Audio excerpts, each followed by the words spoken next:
Welcome to Chapter 8. So in this chapter we're going to discuss WHUT. It is so named because you will laugh out loud and go, what? When you hear the kinds of sounds that you can make with this thing. So let's go ahead and play through the sounds that I programmed in here as the quote-unquote presets. Okay, here is sound effect 1.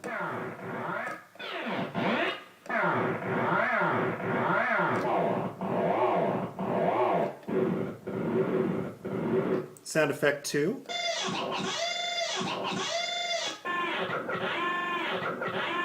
Sound effect 3.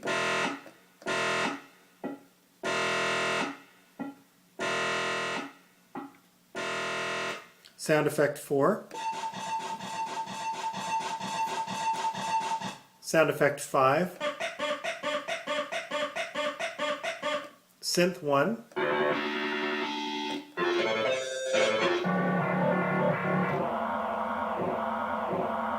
Synth 2.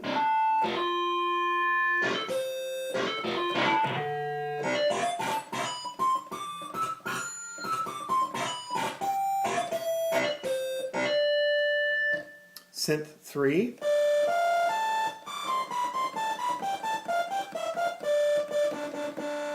Synth 4.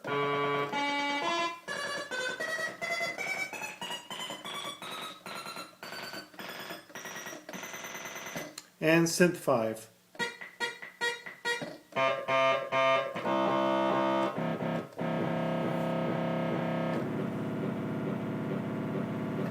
Okay, let's take a look at this madness with respect to the algorithms and how this is set up. So let's go to the alg page.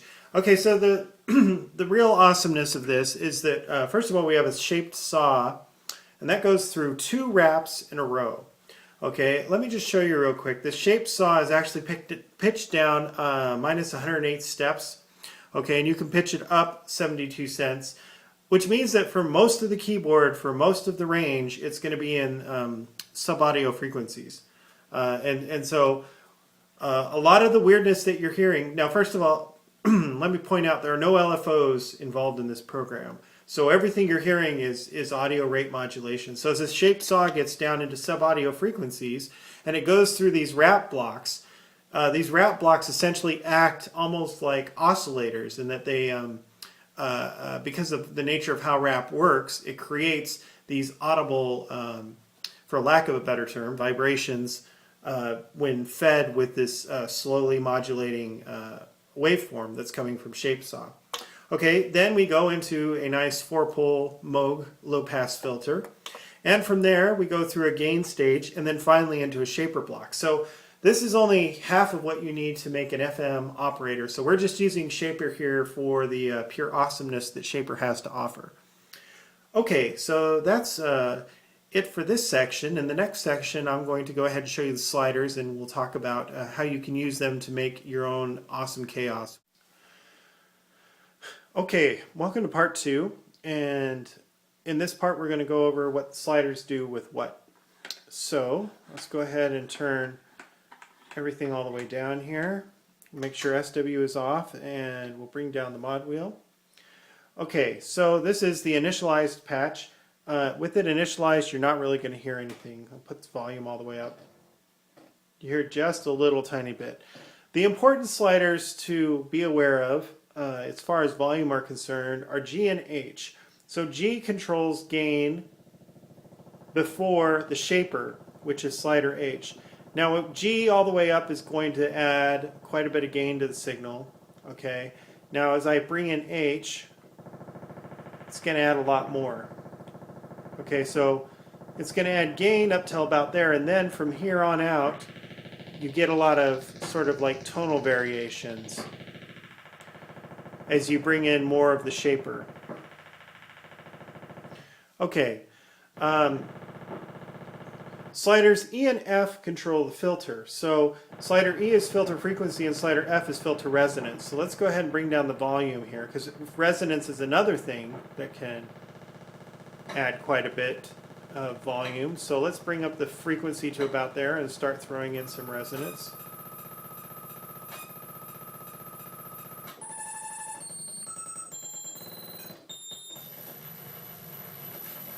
And we're getting some really awesome craziness right now.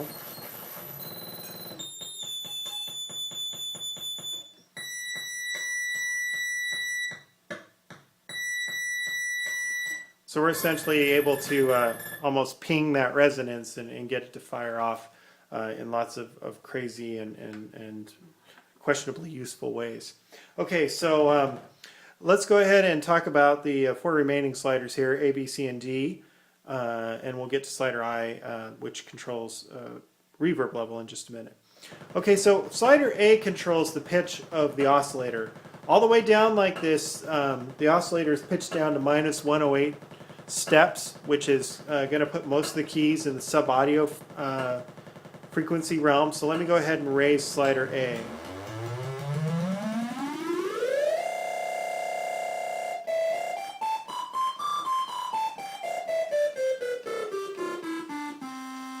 Okay, slider B controls wave shape. Okay, with slider B all the way down, you have a sawtooth wave. With slider B all the way up, you have a sine wave. You can hear that better if I bring the pitch down a little. Sawtooth wave, sine wave. Okay, and then you've got whatever it is that shape saw does in between, which is where you can get a lot of fun effects.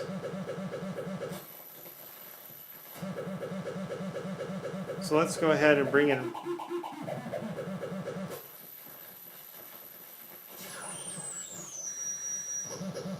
some resonance there, about that much. There we go.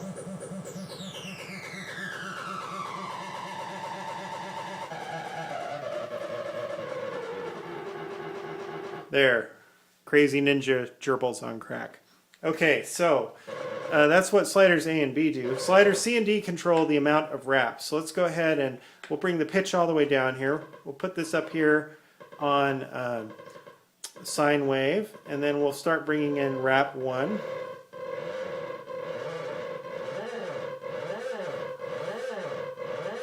Now how cool is that?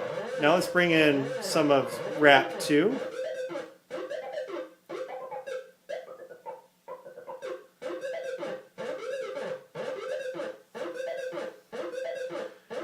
And there you go. You're just not going to get that sound on any other keyboard without some really serious sonic mangling going on to the output. And even then, you're not even guaranteed to get anything quite like this. So let's go ahead and throw in some reverb.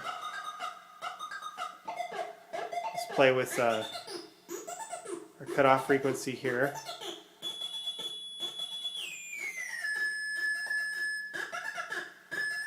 Right about there. There we go. Now let's bring up our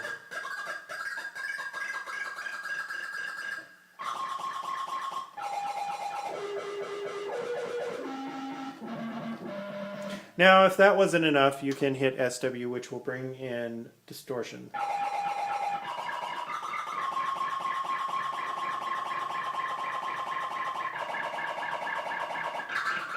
And of course, we can use our shaper over here.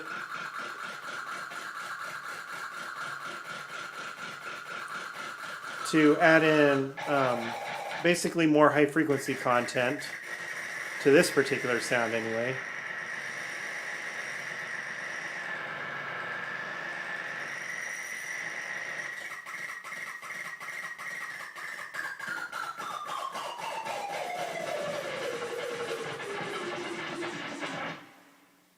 There, how's that for awesome?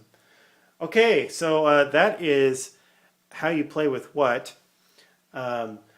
You'll find that if you want to do more synth-oriented sounds, you'll probably want to keep slider A up and B, C, D, and E down, and then play with the filter a little bit.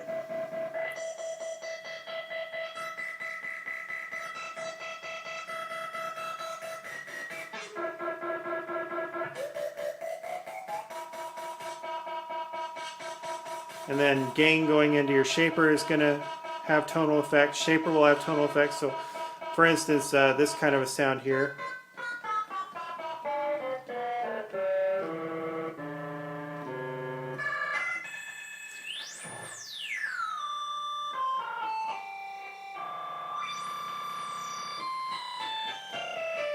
There, we took off the, we brought down the filter frequency and turned that resonance. Let's just go ahead and open the filter all the way up.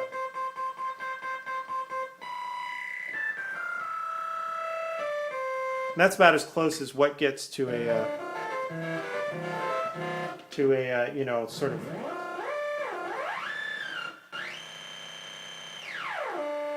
Let's go ahead and put on some really long portamento here.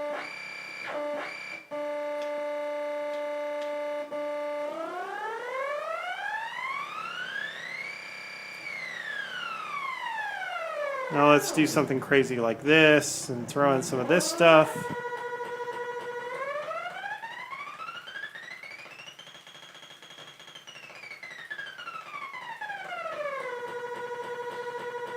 And so you can use WHUT to create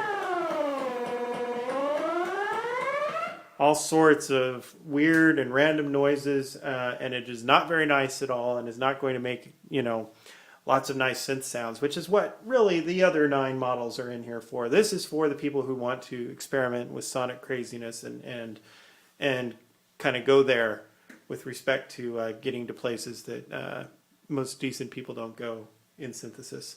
All right, thank you for watching, and I will see you in the next chapter when we will discuss the calmer cousin of WHUT called Ole Miss.